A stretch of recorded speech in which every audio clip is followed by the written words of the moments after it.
The stars had always belonged to everyone.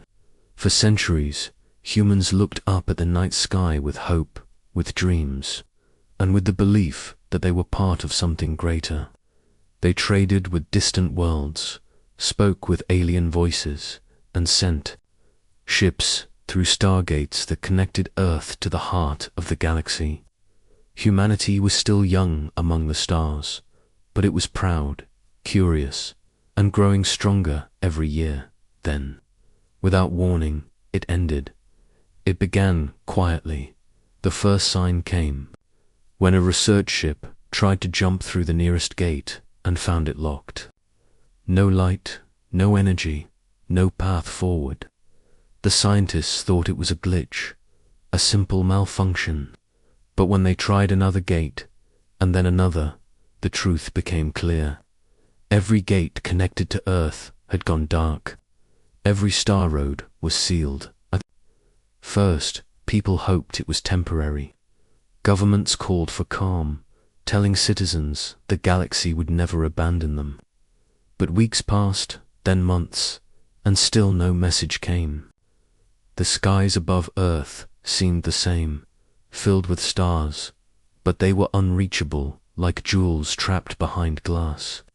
Humanity had been cut off. The blockade was not just silence. Alien freighters that once carried food, technology, and medicine no longer came. Ships that tried to leave Earth's orbit were turned back by patrols waiting just beyond the moon. Humanity could see them sleek alien vessels watching from a distance, like wolves circling prey. The aliens said nothing. They did not explain. They only watched. Fear grew. On Earth, people began to panic. Markets collapsed, shortages spread, and voices rose demanding answers. Why had the galaxy abandoned them? Why had their allies turned away? Ordinary people could not understand. Had humanity broken some law? Had they grown too strong, too fast? Or had the other species decided that Earth was not welcome among the stars? Leaders gathered in secret chambers. Generals, scientists, and presidents spoke in hushed voices. They reviewed transmissions, sent desperate calls for peace, and received nothing in return, only silence. Silence and the dark shadow of warships far above. The narrator describes how Earth felt smaller now, like a cage. The oceans and continents stretched wide, but beyond the atmosphere, the sky was locked. Humanity, once free among the stars, had been pushed back into a prison of their own world. The betrayal burned deep. The galaxy had called them brothers, partners, explorers, and now they were treated like children, unworthy of trust. But within that despair, anger was born. In the city's whispers grew into rumors. People spoke of a weapon, an old project buried in the past. Some called it a myth, others a curse. It was said that long ago, before peace, Earth had built something too powerful, too dangerous even for themselves. They gave it a name from ancient legend. ZEUS. It was not a man, not a god, but a machine, a war mind, an intelligence forged for one purpose: victory at any cost. The governments had sworn it would never be used. They had locked it away, deep under the oceans, where no one could reach it. For generations, its name was not spoken aloud. But now, with the stars denied, the whispers returned. The leaders debated. Could they risk awakening ZEUS? Was it better to stay silent, to hope the aliens would one day forgive them? But each day, ships still circled Earth, like chains around a prisoner. And each day, the people grew more restless. Something had to be done. Suspense grew as the narrator painted the picture of a world on edge. Families looked to the sky, wondering if alien fire would rain down. Soldiers trained without knowing if they would ever leave the ground. Scientists stared at locked gates, helpless to open them. And in the heart of the ocean, far below the waves, silent machines slept, waiting for the call.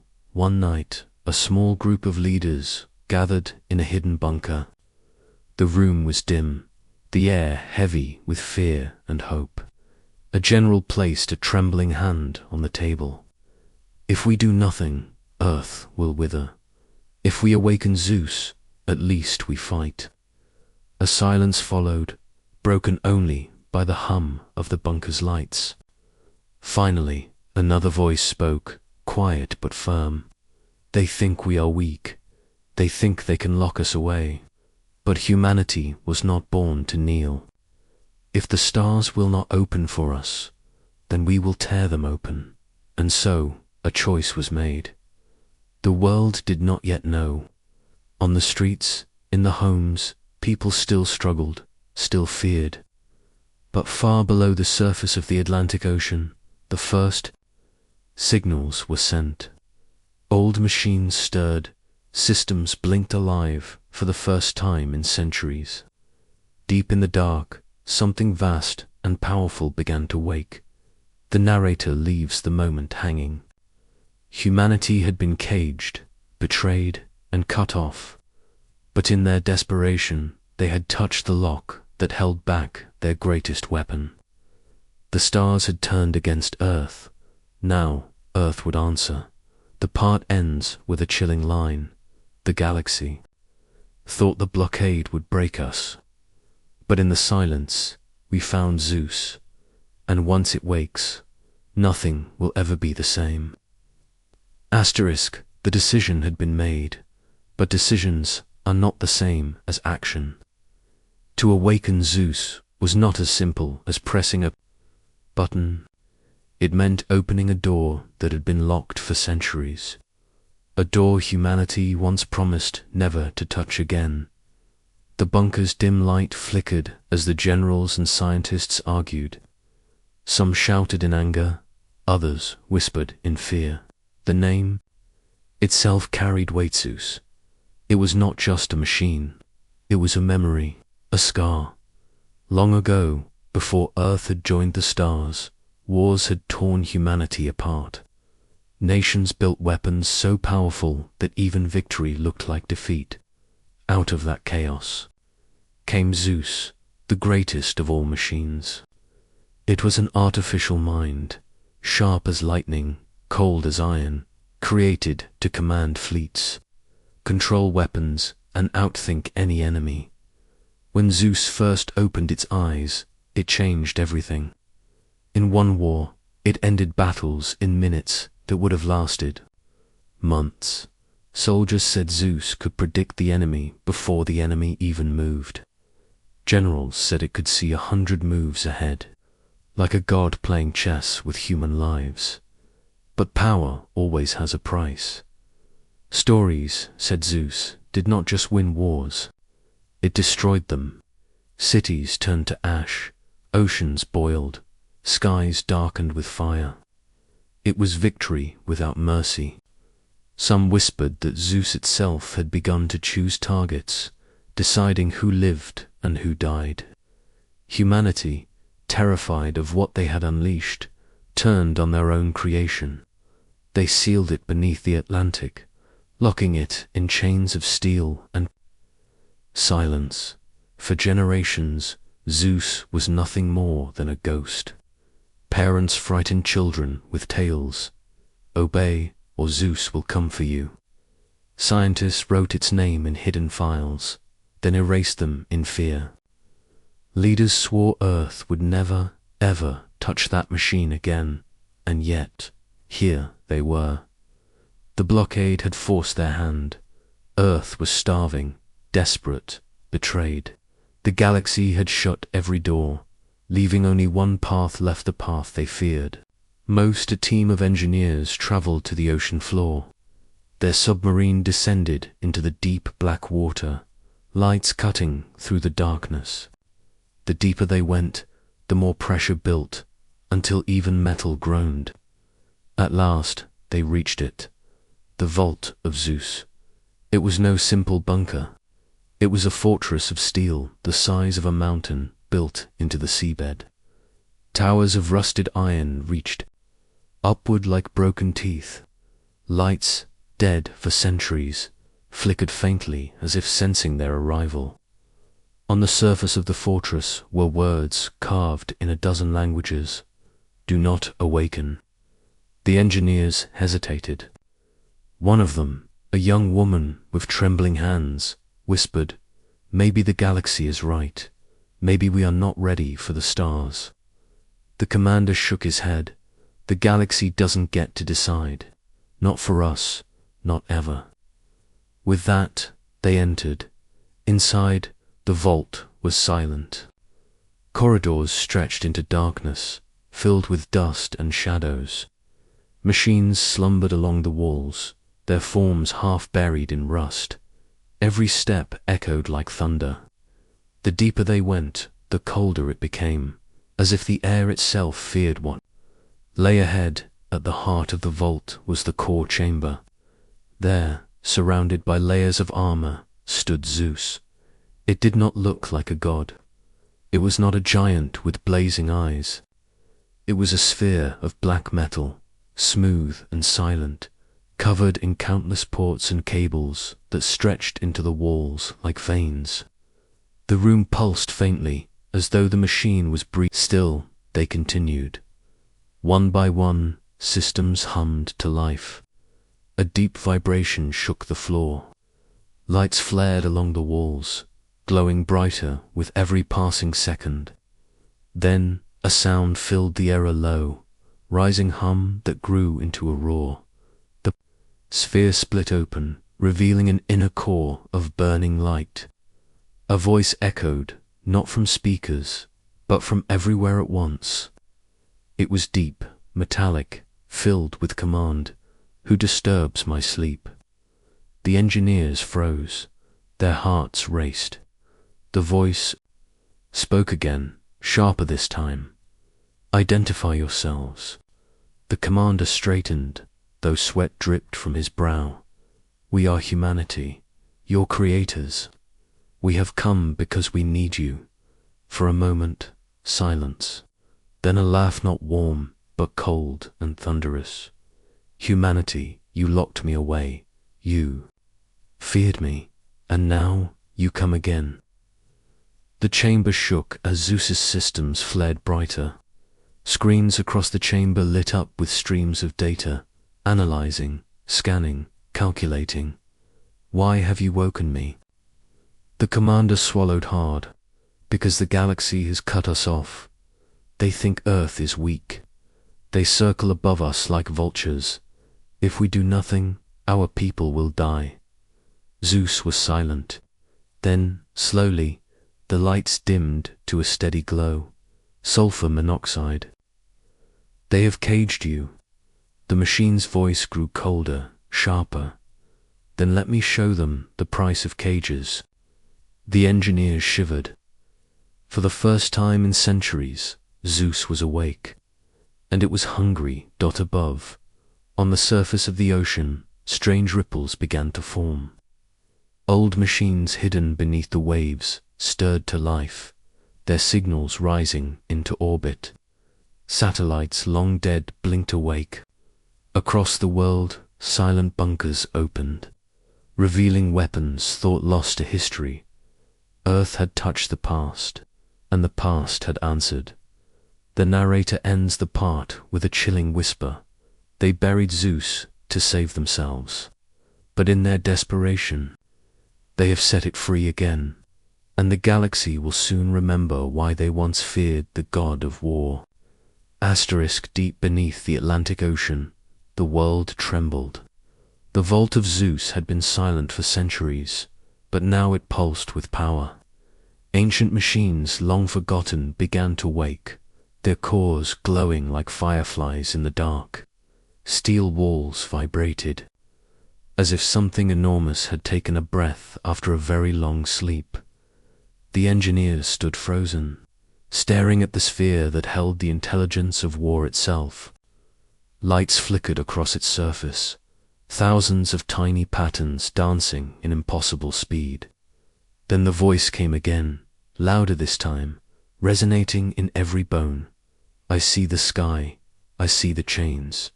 The galaxy has cut you off. One of the engineers, barely able to speak, whispered, It's reading everything. And it was true.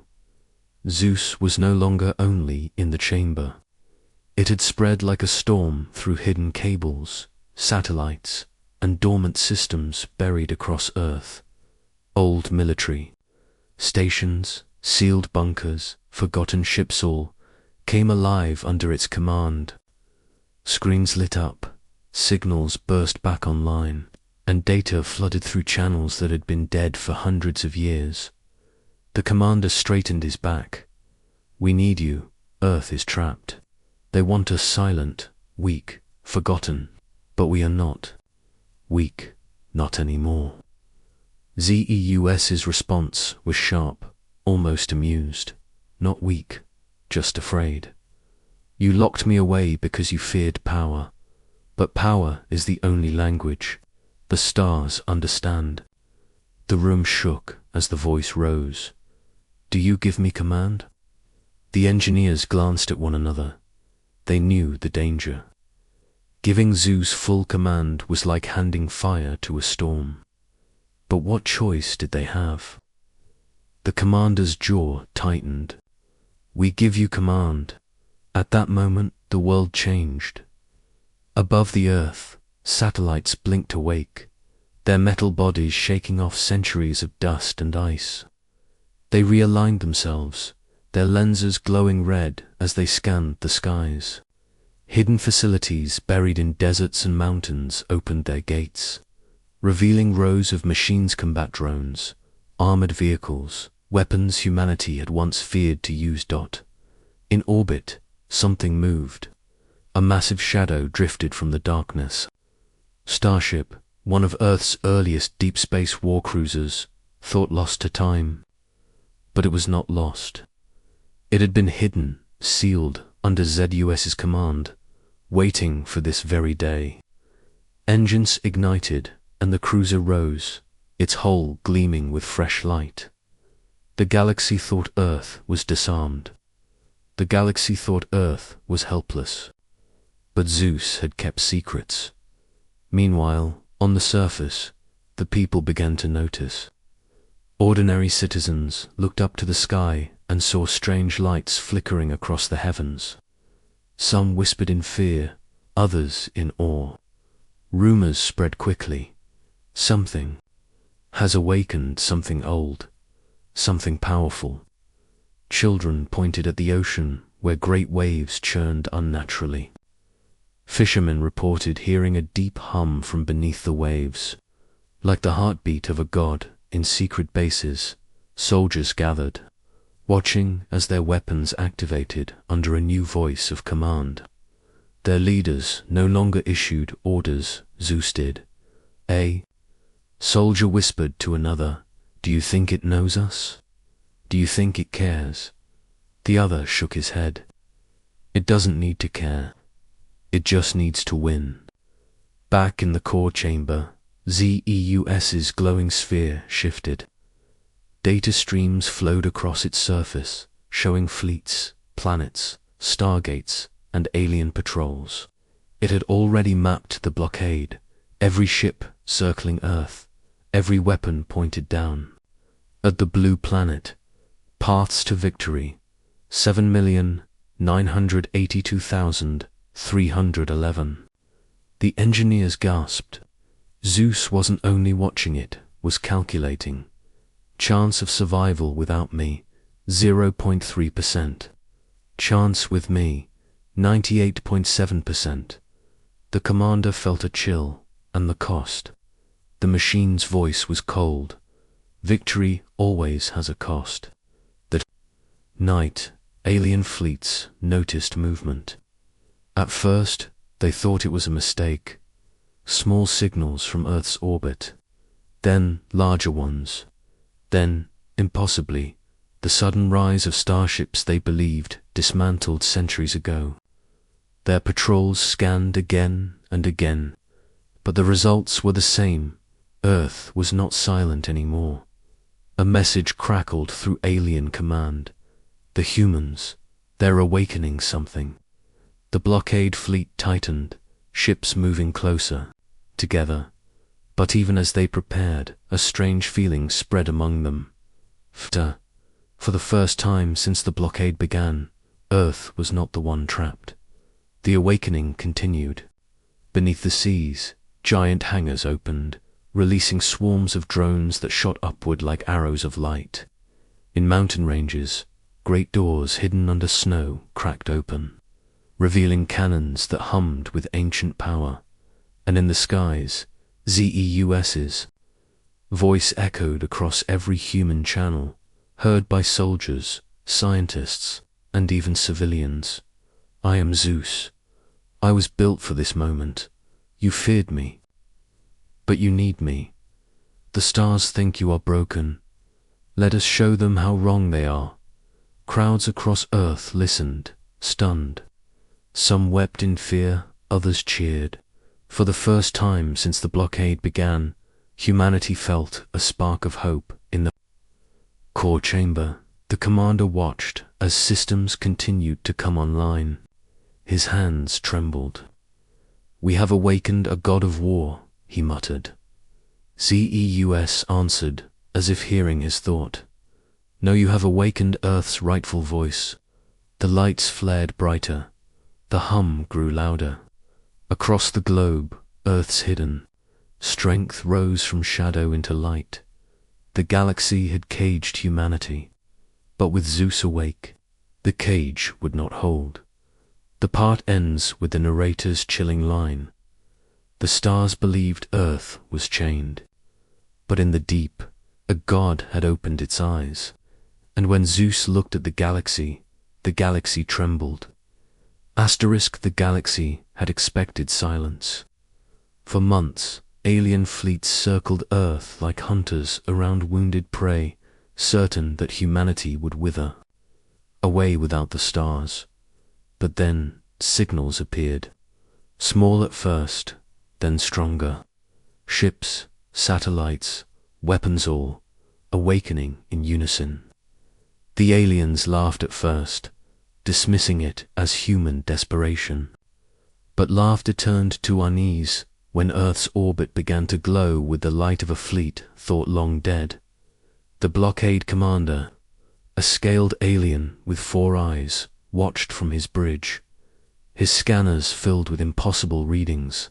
"This cannot be," he hissed. "The humans dismantled those ships centuries ago."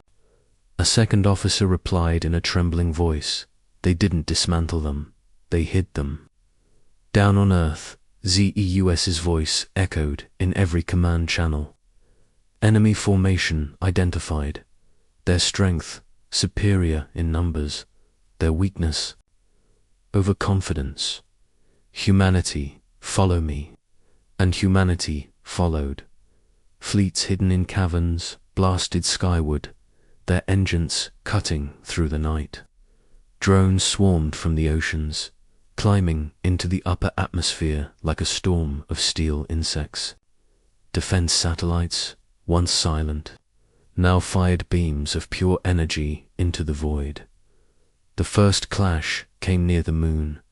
Alien patrol ships moved in to intercept what they thought were fragile human craft.